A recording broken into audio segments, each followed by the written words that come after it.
예수 그리스도의 종이며 사도인 베드로, 우리 하나님과 주주 예수 그리스도의 이름을 힘입어 동일하게 보배로운 믿음을 우리와 함께 받은 자들에게 편지하노니, 하나님과 우리 주 예수 그리스도를 알므로 은혜와 평강이 너희에게 더욱 많을지어다.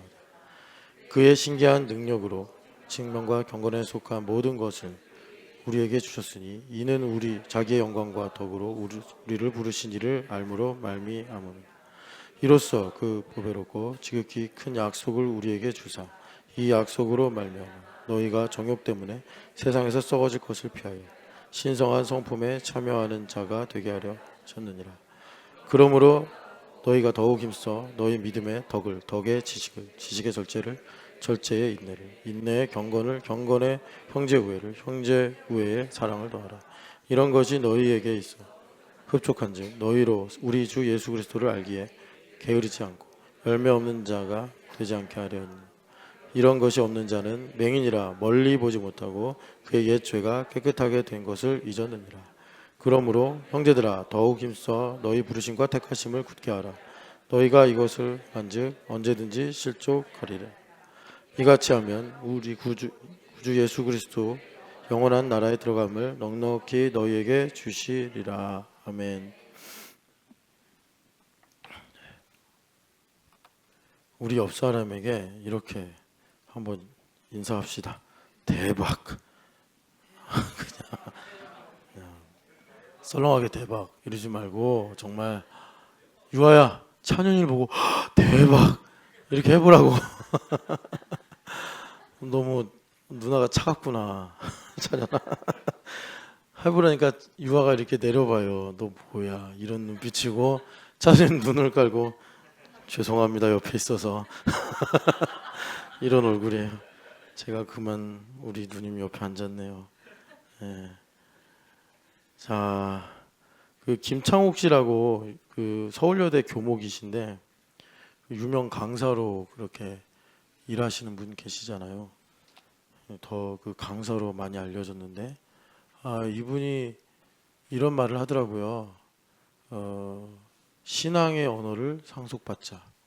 그러니까 자기는 좀 환경이 불행했나 봐요. 불우했나 봐요. 뭐 저도 자세히는 모르는데 아버지가 생활력이 없으셨고, 그래서 어머니를 너무 괴롭혔기 때문에 뭐 평생 이제 아버지를 미워했고, 뭐 이런 이제 대강의 스토리만 압니다. 근데 이분이 이제 어떤 그 자리에서 나는 그런 아름다운 언어를 상속받지 못했다. 그러니까 부모님이 너무 힘드니까 김창옥 씨가 어려서부터 이렇게 자랄 때 대박 이러면서 이렇게 축복하고 이런 기쁨과 감격의 언어를 물려주기보다 좀 한숨과 또 서러움과 뭐 이런 것들을 이제 자기가 물려받았다 그러면서, 그러나 우리는 이제 하나님을 믿는 자녀이기 때문에 이분이 웬만하면 일반 강의에서는 신앙을 피력하지 않는데 이제 크리스찬들이 모인 강의에서 그러더라고요. 우리가 신앙의 사람들 아니냐. 그러니까 그 믿음으로 그 아름다운 언어를 상속받자 그러더라고요. 그러면서 몇 가지 소개하는 게 이제 이렇게 해보라는 거예요. 옆 사람에게. 대박, 대단하다 너 진짜, 이런 거. 여러분 그렇게 하나님의 축복의 언어를 나누시기를 축복합니다. 자, 예원아, 너 오늘 찬양하는데 찬양하기로 선택했어? 예준이 선택했어? 선택했냐고. 안 했으니까 말이 없구나. 정찬현 선택했어? 했어. 정유아는 컨디션이 안 좋아? 어제랑 얼굴이 완전히 다르네. 강희쌤 선택했어요? 선택했어요. 그 너희들 이 찬양할 때 매일마다 예배 시간마다 반복되잖아. 근데 기분이 울적할 때도 있고 잠이 덜 깰 수도 있겠는데 찬양하기를 선택하는 거 되게 중요해. 왜냐하면 얼마 전에 목사님이 그 어떤 사람을 인용했는데, 경험의 멸종이라고. 그 사람이 이 시대를 바라보면서 우연히 사라지고 있다. 그래서 우연히 사라지면 어떻게 되느냐. 사람이 틀린 것에서, 그러니까 오답을 통해서 배울 수가 없다. 인생을 이렇게 보면 물론 정답을 찾는 것도 중요한데 항상 사람이 옳게만 행동할 수 없고 맞게만 행동할 수 없거든. 그런데 이렇게 인생을 보면은 오답에서도 큰 정답을 찾는데 사람들이 우연을 잃어버리면 그렇게 오답에서 정답을 찾을 수 있는 기회가 사라진다. 뭐 이런 말을 하면서 그 칼럼을 쓴 사람이 불행인 줄 알았는데 다행이었네요. 이런 문장을 썼단 말이에요. 불행인 줄 알았는데 다행이었네요. 그러니까 이렇게 보자 하면 힘들고 어렵다는 얘기지. 그런데 시간이 좀 지나고 보니까 그 중에 행복이 있더라. 이게 섭리를 아는 인생이야.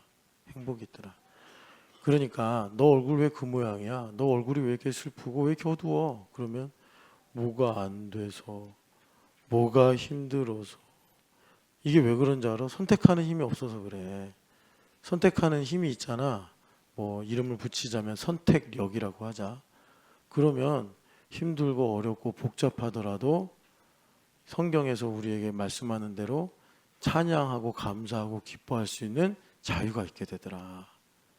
그게 여기 강성모 집사님이 여기 말씀툰으로 그린 이 나무의 비밀이야. 그러니까는 다른 나무들은 비가 안 오고 기근이 오면 말라 죽는데 시편 1편의 나무는 희한하게 마르지도 않고 잎사귀가 윤택하고 말이야. 또 시간이 지나면 열매를 맺네. 아니 이 나무는 도대체 무슨 비밀이 있는 거지? 하나님은 아시는 거야. 땅속을 보니까 뿌리가 깊이 내려서 지하수에 물이 닿았더라.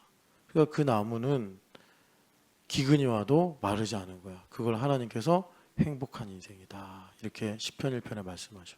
행복한 인생이다. 그러니까 그런 일의 시작이 지금 너희들이 이제 막 자아가 생기는 요 10살 이후의 이 시기에 많이 이루어진다고. 그러니까 뭐 이제 학교 다니고 집에 있을 때는 사실 이런 것이 뚜렷하게 나타나지 않아. 교회 와서 하나님 앞에 설 때 내가 얼마나 선택할 수 있는 힘이 있는가. 이런 것들이 민낯으로 나온다고. 민낯으로. 민낯이 뭔지 알지? 찬연아. 화장을 안 한 그냥 생얼굴. 지금 여기 이모들은 다 화장을 하셔서 되게 좋아 보이지만 집에 가면 민낯이 되신단 말이야. 너희 어머니는 거의 화장을 안 하셔서 그 얼굴이 그 얼굴이긴 한데 여하튼간에 찬양하고 기도하기를 선택하는 우리 요세프 되기를 축복합니다. 선택하는 거야. 그래서 목사님 대학 다닐 때 유아교육과에 잊혀지지 않은 자매가 한 명 있었어요. 스탠딩이라고. 그건 내 친구가 주어진 별명인데 4년 동안 아니지 내가 군대를 갔으니까 2, 3년 그동안 이 아이가 채플에 와서 찬양만 하면 한 두세 찬양을 연속해서 하는데 한 두 찬양 정도 지나가면 두 번째 찬양 정도 지나가면 항상 서 있어. 왜 서 있을까? 하나님 경배하려고 서 있는 거야. 인도자가 일어서세요, 손을 드세요 이렇게도 안 했는데 다 앉아 있는데 거기 한 2,000명 정도 학생들이 다 앉아 있는데 혼자 서서 그냥 하나님 바라보고 이러고 있어. 그러니까 친구는 놀리는 거야. 지 웃긴다고. 또 일어났다, 또 일어났다 그러면서 스탠딩 또 일어났다, 또 일어났다. 맨날 내 옆에서 그랬다고. 아무도 일어나지 않는데 아마 그 친구는 어떻게 되는지 모르겠는데 참 행복하게 살 거예요. 우리 여기 요셉부도 찬양하다가 일어서는 은혜가 있기를 축복합니다. 박수 치는 거야. 이제 내가 이렇게 보면 단계가 있는 것 같아.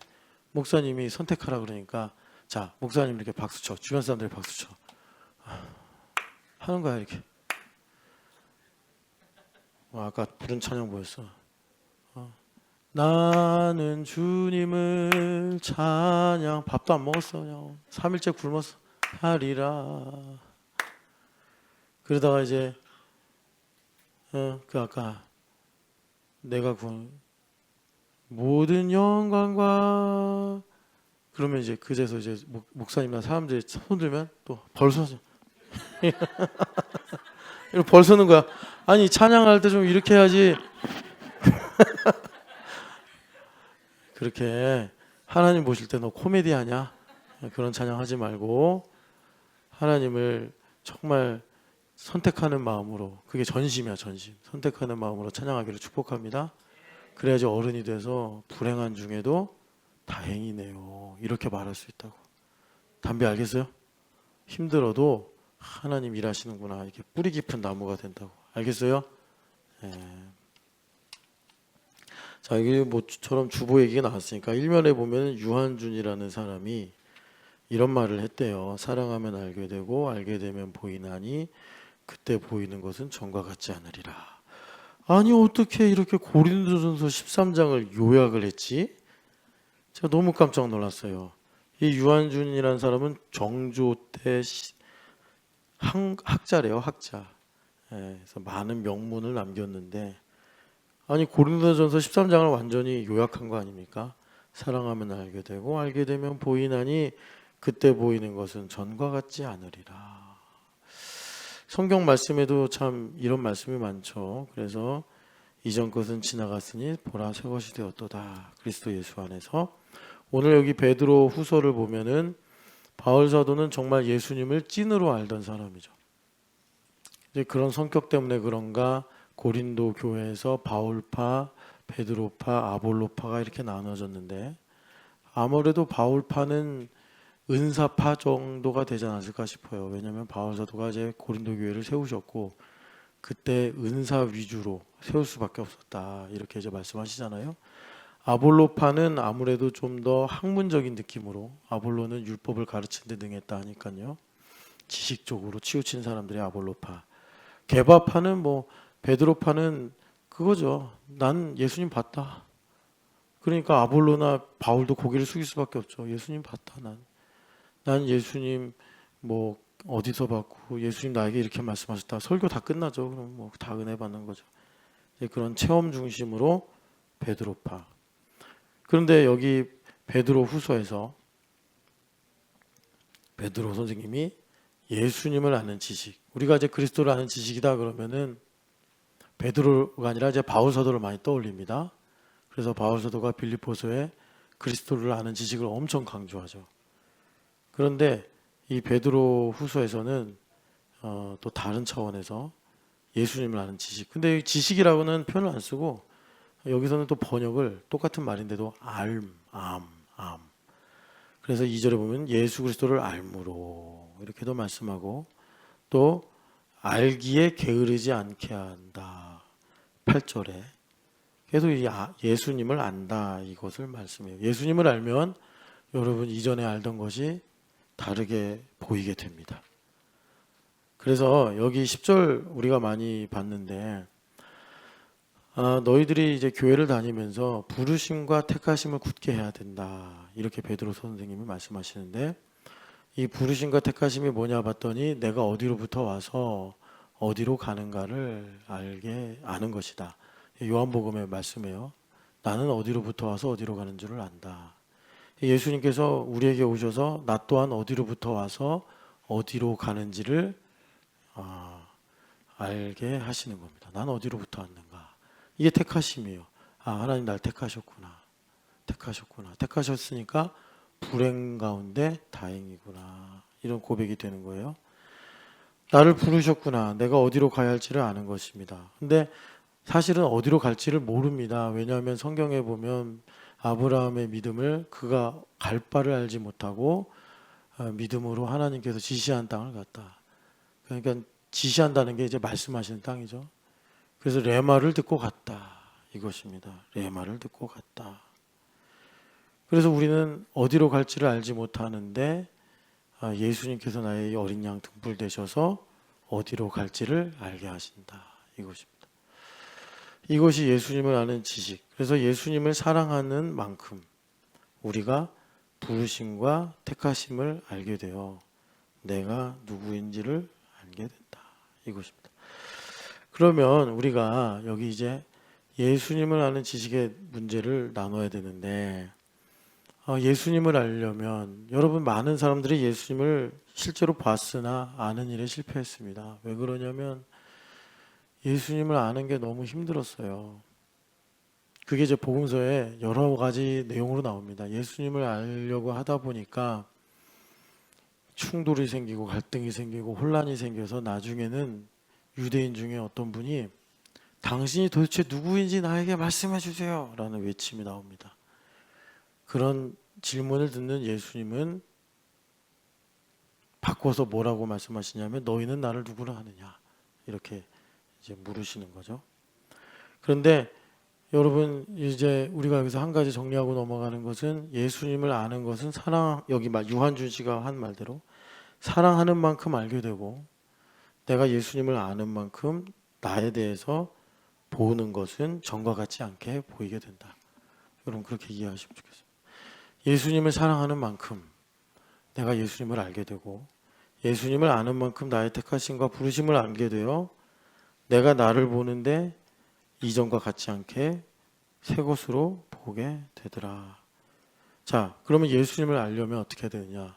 복음서에 보면은 누구는 예수님을 알았고 누구는 예수님을 보았으나 막혀서 오히려 알지 못했단 말이에요. 뭐 예수님한테 나사렛 출신이 아니냐, 예수님 무식한 사람 아니냐, 뭐 예수님 또 목수의 아들 아니냐 이러면서 예수님을 아는데 부딪혔는데 이런 일들이 오늘 나의 문제예요. 그러니까 여러분 우리가 많이 이야기 나눴지만 복음서 상황으로 보면 예수님과 유대인들이죠. 그래서 예수님과 유대인 사이에서 유대인들 중에 어떤 일부 아주 소수는 예수님을 알아봤어요. 그런데 다수는 예수님을 봤으나 못 알아봤어요. 예. 충돌했어요. 뭐 예수님께서 가지고 계신 조건이 갈릴리라느니. 그래서 야, 성경에 보면 갈릴리는 흑암의 땅이고 실패한 땅이고 없는 땅인데 여기서 무슨 선한 것이 나오냐. 뭐 나다니엘도 성경 꽤 안다고 하면서 그런 말을 했고, 그리고 예수님을 진짜 가까이 알았던 나사렛 사람들은 목수의 아들 아니냐. 목수라는 것이 되게 천한 직업이었나 봐요. 목수라는 아들 아니냐, 목수의 아들 아니냐 그러면서 예수님 아는 것을 거부했고, 또 뭐 이제 율법주의자들, 자신의 의를 주장한 사람은 예수님의 틀린 점, 예수님의 대표적인 틀린 점이 뭐였냐면 이제 안식일 날 일한다라는 거죠. 안식일 날 일한다. 안식일에 일하지 말라고 그랬는데 예수님은 오히려 안식일만 되면은 더 일하시니까. 그런데 예수님께서 사두개인들에게 하신 말씀처럼 사두개인들이 부활 갖고서 이상한 궤변을 펼치니까 너희가 성경도 모르고 하나님도 모르니까 그렇게 된 거 아니냐. 뭐 그런 식의 가르침 많이 주셨어요. 야, 다윗이 말이야. 너희가 그리스도를 다윗의 자손이라고 하지. 그런데 왜 다윗은 시편 어느 곳에 그리스도를 주라고 고백하냐? 그랬더니 막 엉키기 시작하는 거예요. 이상하다. 그런 것처럼 우리가 성경을 모르고 하나님의 섭리를 모르니까 틀리게만 생각하는 거죠. 뭐 하박국서에도 그런 말씀 나오죠. 하나님 틀립니다. 바벨론을 가지고 이런 방식으로 유대의 문제를 해결하시는 건 틀립니다. 하박국이 그랬더니 네 마음이 정직하지 않고 교만하지 않기 때문이다. 하나님 그러신 거예요. 그런 문제입니다. 안식일에 예수님께서 병 고치신다고 핍박한 문제가 그런 문제입니다. 자, 오늘날은요. 오늘날은 교회와 교회 다니는 크리스천들 요 사이입니다. 그래서 여러분들 우리 교회만이 아니라 밖에 교회만 봐도 교회가 몸살이죠. 몸살이요, 몸살. 그래서 참 고약한 짓거리다라고 말한 게 가나안 성도란 책. 여러분 그 저자 없어진 거 아시죠? 지워졌어요. 그분. 정말 한국 교회에 뭔가 대단한 걸 할 것처럼 저희 학교 선배예요. 선배인데 그렇게 가더라고요. 이상하게 공부하고 와가지고. 그러더니 안 나가 성도를 쓰고 싶으니까 가나안 성도. 교회 싫다는 거예요. 교회 나랑 안 맞아. 그걸 정당화하는 책을 썼어요. 하나님 쓱 지워버리셨어요. 화이트로. 여러분 교회는 참 이 시대에 중요합니다. 똑같아요. 갈릴리 출신이다. 뭐 우리도 이거 뭐 이럴 수 있을까요? 신촌영학교는 저녁을 먹는 교회라서 이상해. 이런 데니까요. 이게 똑같은 이치예요. 예. 목사님 이상해. 뭐 이런 거. 또 뭐가 있을까요? 뭐 저 실제로 들은 얘기가 있어요. 너무 뭐라더라 이게 너무 간섭을 많이 한대요. 예, 뭐 이런 거. 뭐 우리 교회만의 특징이 있지 않습니까? 왜 이렇게 프라이버시 뭐 이게 사회적 거리를 안 지키냐 뭐 이런 거죠. 예. 근데 뭐 그렇게 막 감나라 배나라 한 것도 없는 것 같은데 그러더라고요. 되게 불편하게 생각하더라고요. 뭐 또 이런 점도 있어요. 뭐 아이들만 좋아해. 야, 니들만 좋아한다고. 아, 나도 가끔 현타 와. 내가 왜 이러지? 하면서. 여러분 되게 자기 문제가 아니면은 걸리지 않죠. 근데 이거 자기 문제로 와버리면 이분들하고 똑같아집니다. 왜 예수님 안 믿어? 예수님 죽은 사람도 고치고 귀신도 쫓아내고 5천 명도 먹이고 아니 예수님 설교 들어봐. 얼마나 복된 말씀이야. 뭐 제 설교는 예수님 설교만큼 안 되겠지만 그런데 갈릴리 출신이잖아. 여러분들이 입장에서 들으면 어이가 없네.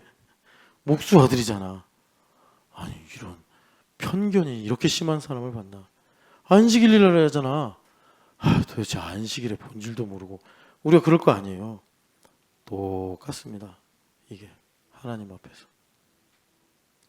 그래서 여러분 바울 사도가 말씀하신 대로 세상의 풍조를 따라가지 마시고 주님의 바람을 따라가시기를 축복합니다.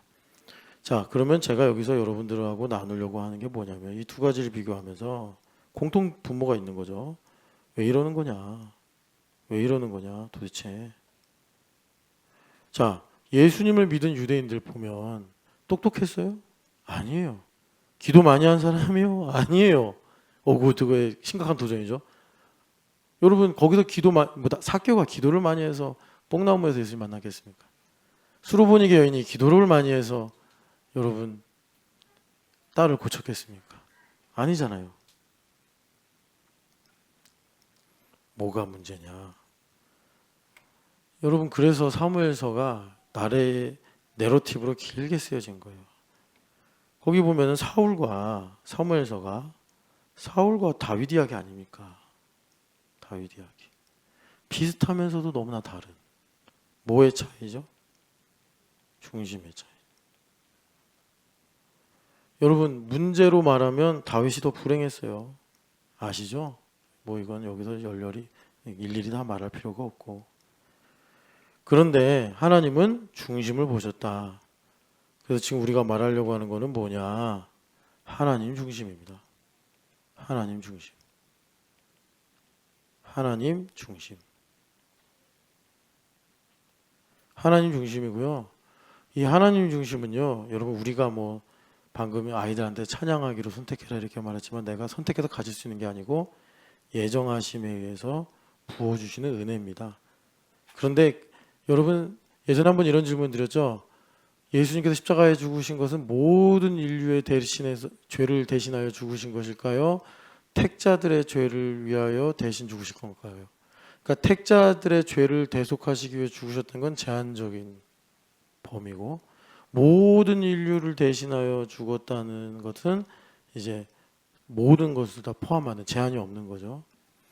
여러분들 한번 집에 가서 가만히 생각해 보세요. 뭐가 나에게 가깝나? 뭐 신학책 뒤지지 말고 아무래도 택자들을 위해 십자가에 달려 죽으신 것이 아닐까? 이쪽으로 가시면 이게 이제 신학도 다 유기적으로 연결되어 있기 때문에 그분은 그러니까 자유의지, 자유가 상당히 약해요.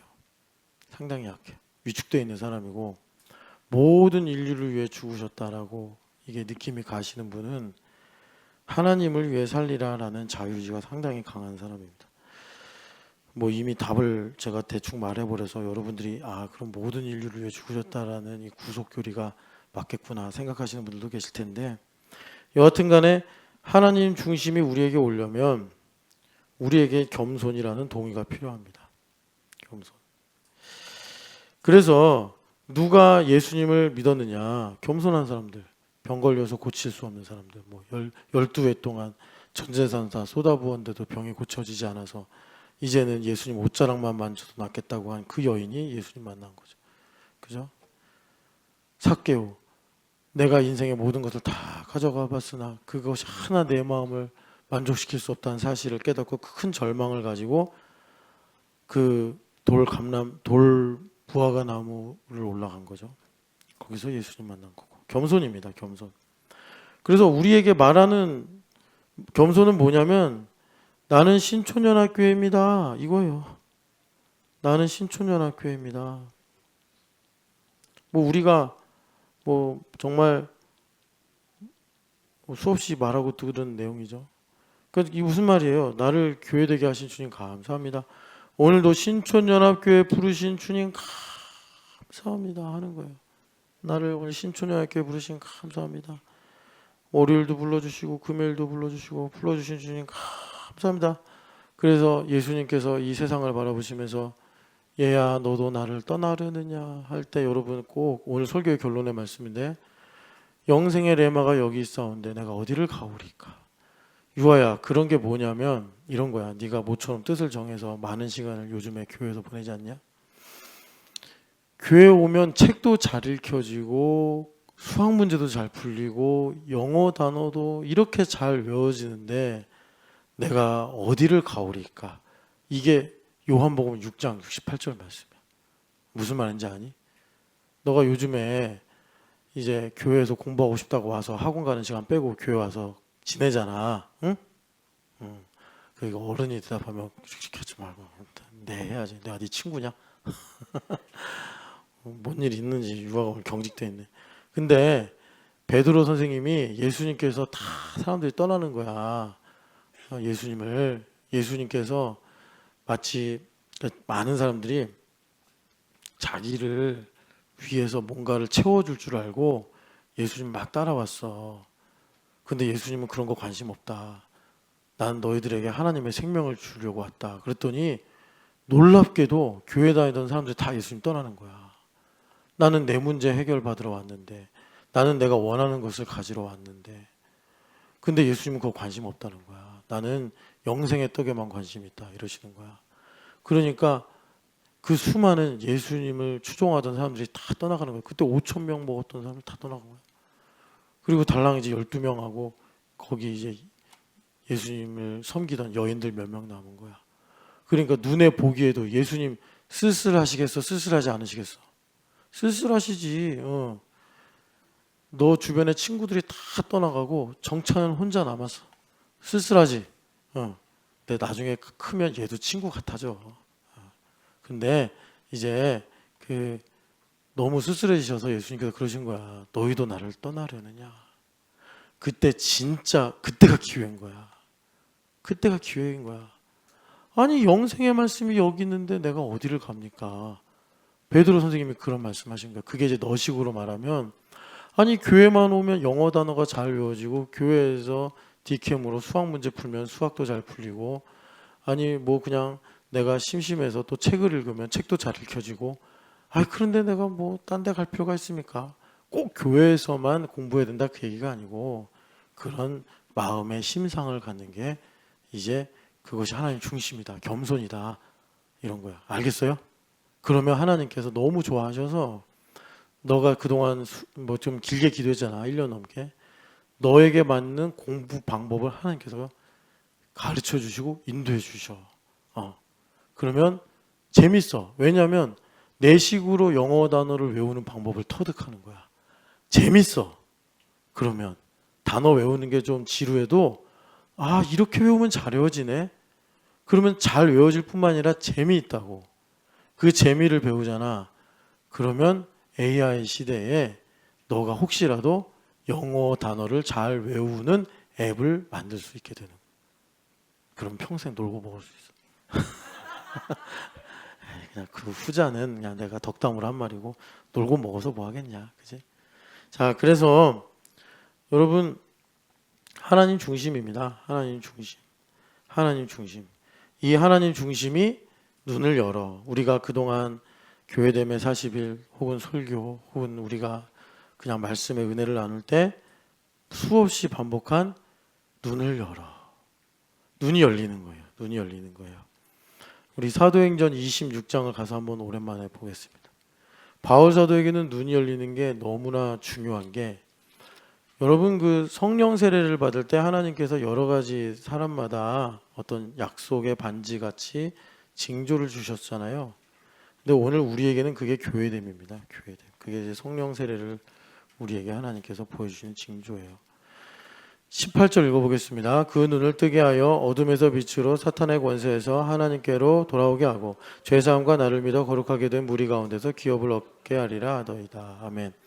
그러니까 사도 바울의 신앙 고백과 같은 말씀인데, 바울 사도는 다메섹으로 가던 길 위에서 정오의 태양보다 밝은 예수님의 영광을 보고 눈이 멀어버렸죠. 그리고 3일 후에 아나니아가 와서 안수를 할 때 눈에서 비늘 같은 껍질이 벗겨지면서 다시 눈이 열렸다. 이렇게 성경에 말씀해요. 그러니까 이분은 눈이 열리는 걸로 성령 세례를 체험한 거예요. 눈이 열리는 걸로. 다른 성경에서는 뭐 이렇게 방언을 하거나 또는 또 가시적으로 사도행전 2장에 보면 불이 임하거나 이런 걸로 이제 성령 세례가 임한 것을 하나님께서 보여주셨어요. 그런데 사도 바울은 그런 일이 없었고, 나중에 이제 기도 많이 하시다 방언의 은사를 받은 것 같고, 아나니아라는 선지자가 와서 안수를 할 때 눈이 탁 열린 거예요. 근데 이게 다 이분이 이방인의 사도로 쓰임 받아 하기 때문에, 그래서 이방인들에게는 이 눈이 열리는 체험, 하나님 중심.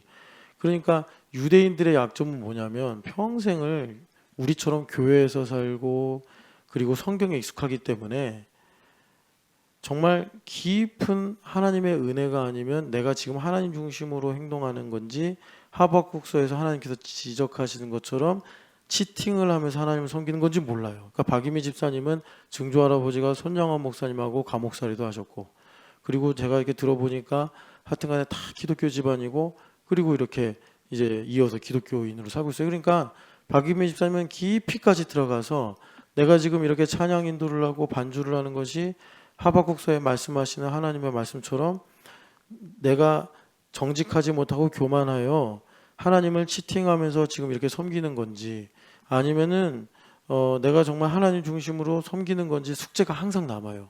이게 오랜 세월 동안 기독교인으로 기독교 가정에서 살아온 사람들의 문제예요.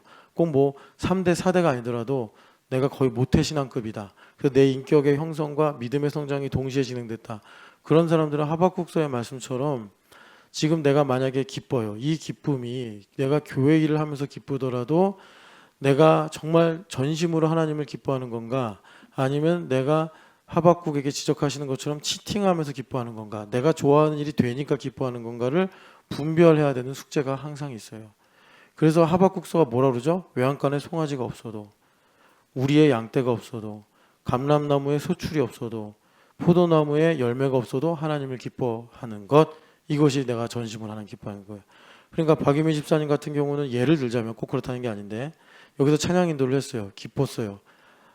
선곡하는 게 기쁨이 배어 있더라고.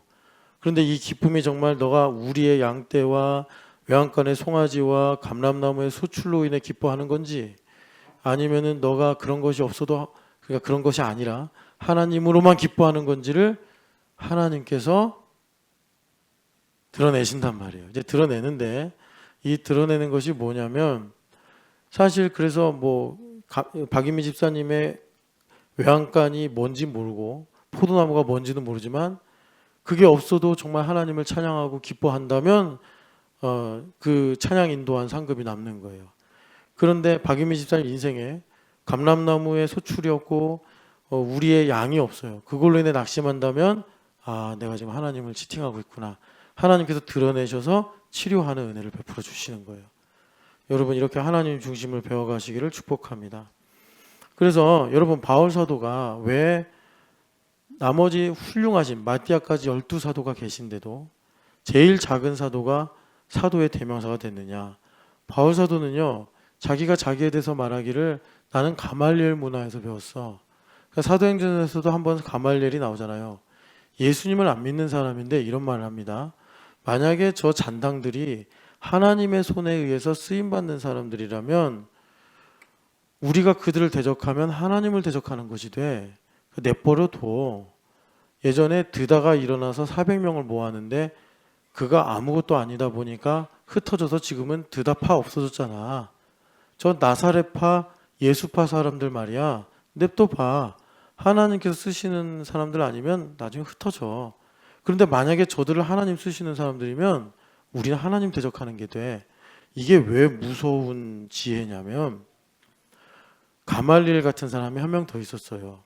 아히도벨이라고. 사실 한때 다윗의 친구였는데 아마 다윗이 왕이 되기까지 이 많은 전쟁에서 지략을 베풀어 주면서 도와준 사람이 아마 아히도벨일 거예요. 그래서 다윗이 그런 경험이 있다 보니까 아히도벨이 압살롬 편에 섰다 했을 때 어쩌냐, 아히도벨의 모략은 하나님의 지혜와 같은데, 자기가 경험을 해서 아는 거예요. 근데 아히도벨이 얼마나 무섭냐면 지략을 베풀었어요. 그 이스라엘 사람들 중에 이제 다윗이 도망갔을 때 다윗을 따르는 사람들은 가만히 놔둬야 됩니다. 그리고 핀포인트로 다윗만 죽이면 됩니다. 아히도벨이 그런 지략을 베풀었어요. 너무나 정확한 지략이에요. 그때 다윗의 다른 한 친구인 후세가 그리고 여러분 이거 아십니까? 아히도벨의 잠깐만 보자. 아들의 딸의 아히도벨의 아들의 딸, 그러니까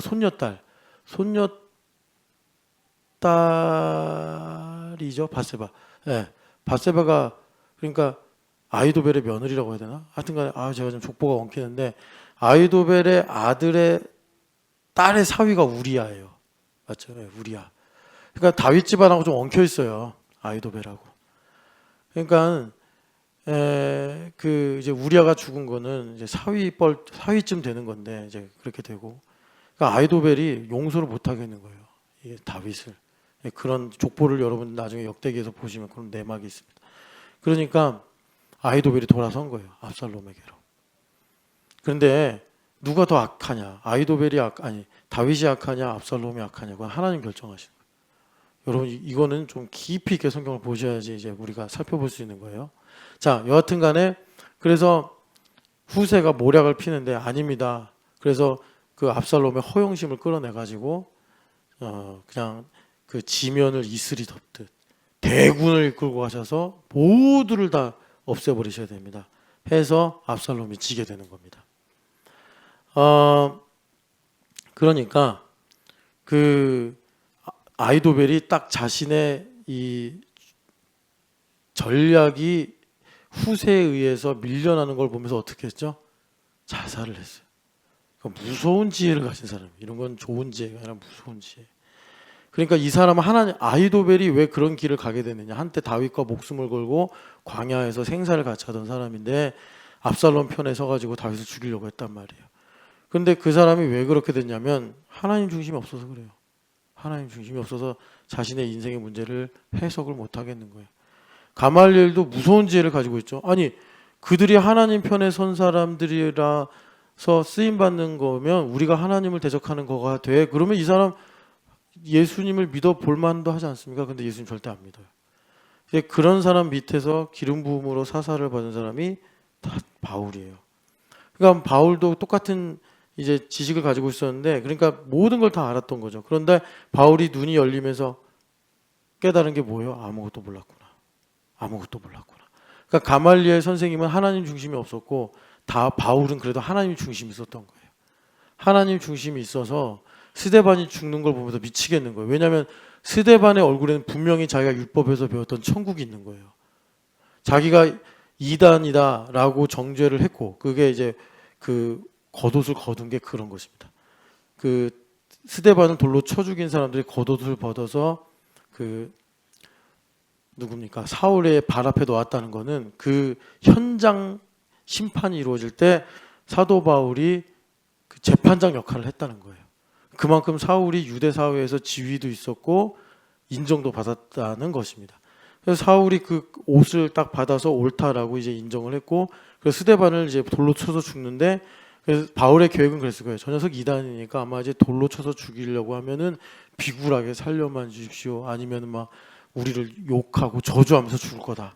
이렇게 예상을 한 거예요. 바울이 틀림없이 그렇게 될 거다. 예수님 죽으신 걸 못 봤으니까 바울은. 근데 스데반이 죽으면서 천사의 얼굴을 하고 죽는 거예요. 이건 리얼리티인 거예요. 미치겠는 거예요. 부인할 수 없는 거예요. 그러면서 이 스데반이 무슨 말을 하냐면 아버지여 저들의 죄를 용서하여 주옵소서 이런 기도를 하는 거예요. 거기서부터 바울 사도가 광기에 사로잡혀가지고 닥치는 대로 이제 그리스도인들을 잡아 죽이는 거죠. 그런데 이 일로 하나님은 사실 바울을 자신에게로 이끌어서 변곡점까지 끌고 가시는 거예요. 참 하나님은 어떻게 그렇게 일하시는 줄 우리가 알 수가 없는 분이에요. 그래서 바울 사도가 눈이 딱 벗겨질 때, 이게 눈이 열리는 겁니다. 여러분들에게 지금 제가 왜 이렇게 길게 서사를 얘기하냐면 하나님 중심이 뭔지를 말씀드리려고 하는 거예요. 맨날 추상적으로 그냥 생각의 차원에서 사변적으로만 알려드리니까 여러분들이 나는 하나님 중심인가? 마치 하박국이 너무 오랫동안 예수님 믿고 오랫동안 교회 잘 다녀서 훌륭한 선지자가 됐어요. 성경도 아는 게 많아. 그리고 하나님을 아는 지식도 있어. 그러니까 지금 자기가 가지고 있는 생각이 하나님 중심인지 자기 경험과 지식이 만들어낸 산물인지를 알 수가 없는 거예요.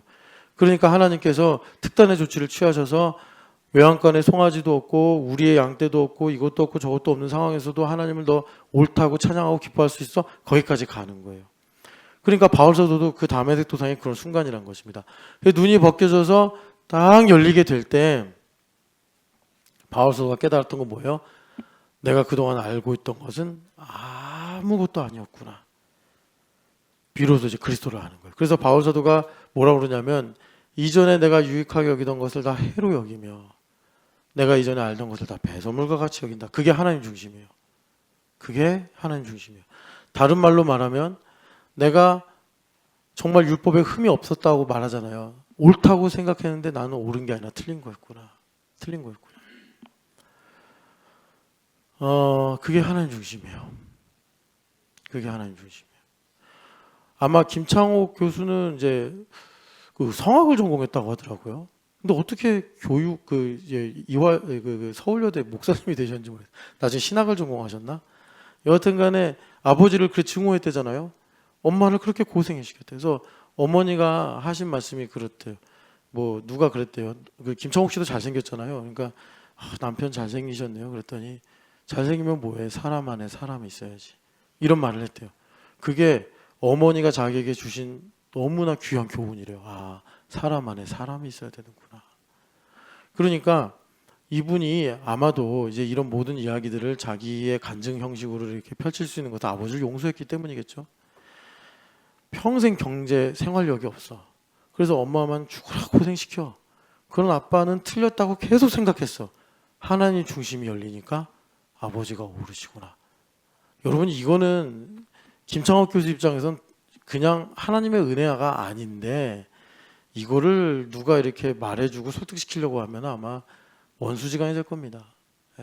하나님 중심이 그러니까 자기 인생으로 얘기해야 돼요. 자기 인생으로.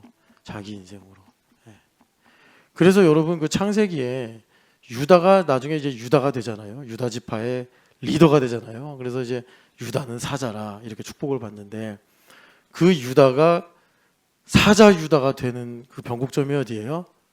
그가 나보다 옳다. 이거예요. 그가 나보다 옳다. 이게 하나님 중심이 열리는 거예요.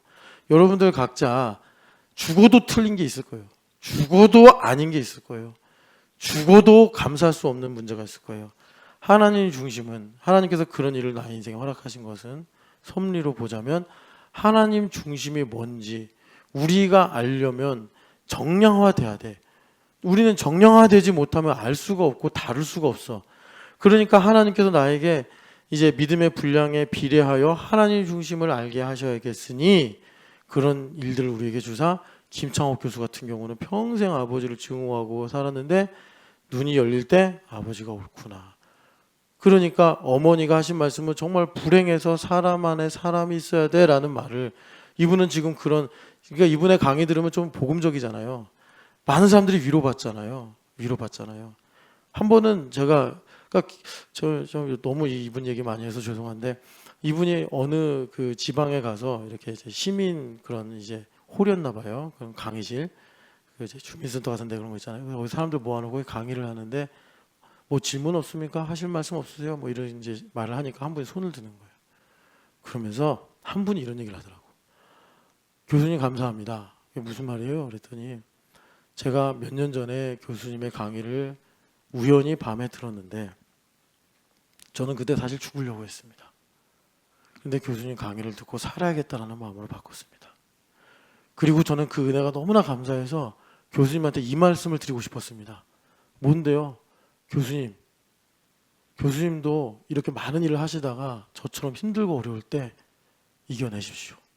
교수님 때문에 많은 사람들이 살아나고 있습니다. 그랬더니 김창옥 씨가 막 오열을 하더라고. 거기서 나 힘든 거 어떻게 알았냐고 막 그렇게 은혜를 나누더라고요. 그러니까 하나님 중심이라는 게 뭐냐, 평생 내 눈꺼풀을 감싸고 있던 이 비늘, 내 눈을 가리고 있던 비늘, 이 비늘이 벗겨지는 거다. 벗겨지는 거다. 그래서 성령 세례를 받으면, 자, 김창옥 씨가 이러신 거죠. 아버지가 오르셨구나. 그 말을 할 때 사실 그 말은 뭐예요? 하나님이 오르시구나. 그리스도를 아는 지식을 갖게 된 거예요. 그게 그리스도를 아는 거예요. 자, 빌립보서를 한번 가서 읽겠습니다. 빌립보서 3장을 보면은 바울 사도가 말씀드렸잖아요. 에베소서 골로새서는 두 기둥이고 빌립보서는 정말 친한 친구에게 보내는 자전적인 편지와 같아서 내밀한 신앙 고백 같은 이야기들이 많이 있다.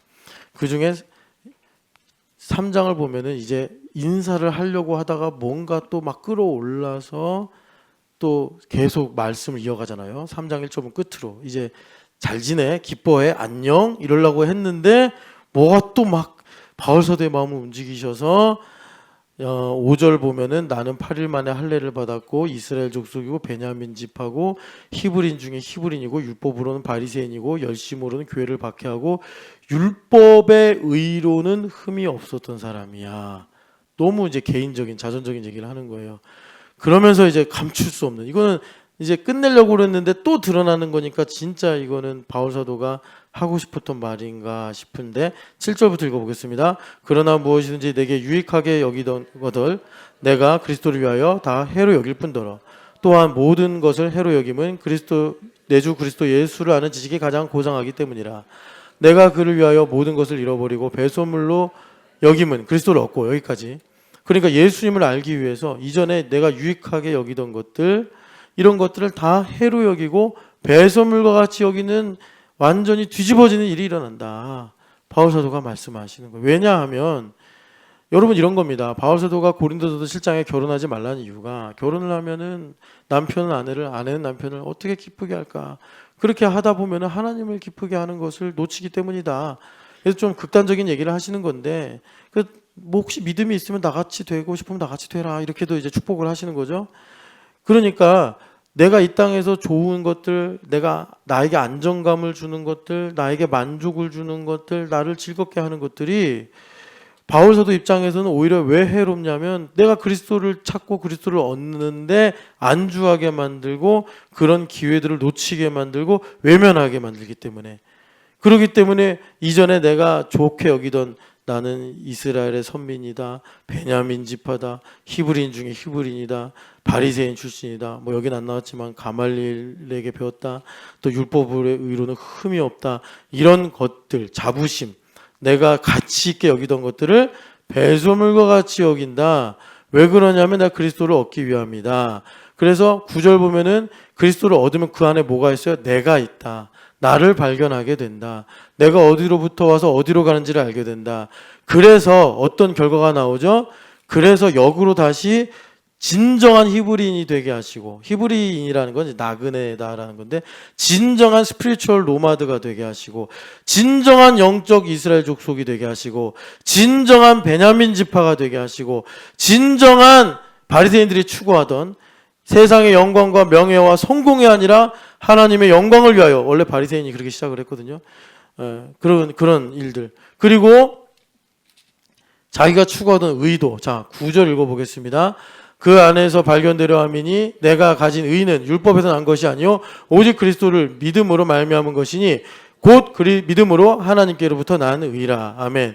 하나님의 의. 내가 율법의 의를 가지려고 그렇게 애쓰고 살았는데, 율법의 의가 뭐예요? 내가 좋은 엄마, 좋은 아빠, 좋은 남편, 좋은 아내, 좋은 아들, 좋은 딸이 되려고 살아왔는데, 거기로 내가 흠이 없는데, 난 완벽한 부모고 완벽한 자식이고 완벽한 거식인 줄 알았는데, 그 완벽한 건 하나님의 의구나.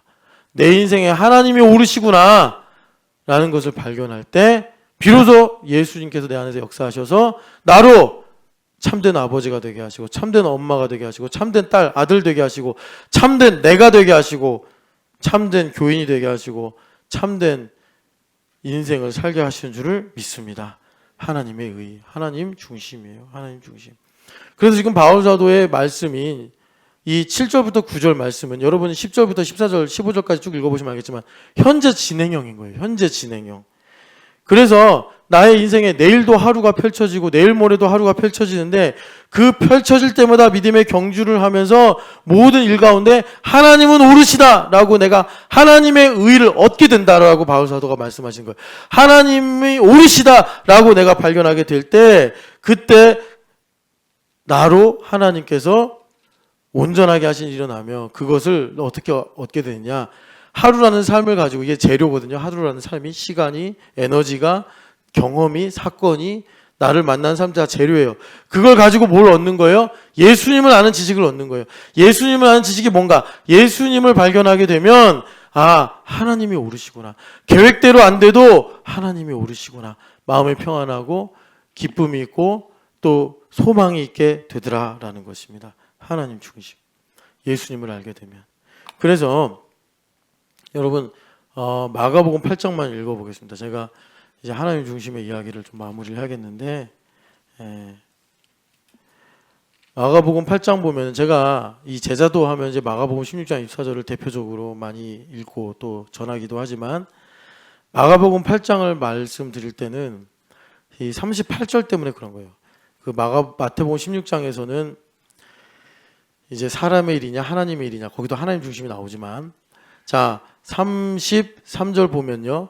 예수님께서 이제 그리스도다라고 하고 고난을 당하실 걸 말씀하십니다. 그 앞에 29절 보면은 너희는 나를 누구라 하느냐 나를 누구라 하느냐 그리스도를 아는 지식에 대해서 예수님께서 질문을 하시는 거예요. 그리고서 바울 사도가 헛다리 집으니까 그래서 바울 사도를 꾸짖으시고 사탄아 내 뒤로 물러가라 33절 말씀하십니다. 그리고 주님께서 제자도가 뭐냐 34절에 보면 같이 읽어보겠습니다. 무리와 제자들을 불러 이르시되 누구든지 나를 따라오려거든 자기를 부인하고 자기 십자가를 지고 나를 따를 것이니라 말씀하시는 거예요. 그러니까 여기 보면은 이제 베드로가 예수님을 사랑하는 인정에 끌려가는 거예요. 그래가지고 하나님의 일과 사람의 일을 구분 못하고 예수님을 방해하니 사탄아 내 뒤로 물러가라 하신 거예요. 하나님 중심이 지금 없는 거예요. 약한 거예요. 그러니까 주님께서 제자도를 통해서 하나님 중심을 배우는 것을 34절에 말씀하시고 하나님 중심의 대표적인 하나의 신뢰를 말씀하시는 것이 35절입니다. 같이 읽어보겠습니다. 누구든지 자기 목숨을 구원하고자 하면 잃을 것이요 누구든지 나와 복음을 위하여 자기 목숨을 잃으면 구원하리라. 아멘. 어떤 어머니가 있는데 자녀를 키우려고 그래요. 자기 계획이 있어요. 이 계획대로 해야지 우리 아이가 잘 클 것 같아요. 그것이 베드로가 예수님께서 고난당하실 때 그러시면 안 됩니다라고 막은 심정이에요. 그런데 하나님은 그 계획을 항상 흩뜨려 버리십니다. 그 계획대로 안 되게 하십니다. 그러면 어떻게 됩니까? 우리가 목숨을 잃는 것 같은 고통을 느껴요. 왜 그러냐? 우리는 죽음을 두려워하기 때문에 죽음을 두려워서 종로를 탄다잖아요. 그런데 우리가 이 자기 목숨을 잃으면 이게 무엇이냐면 그 계획이 흐트러지는 것을 이루시는 하나님은 오르십니다 라고 하나님의 의를 얻으면 그리스도를 아는 지식을 얻는 거죠.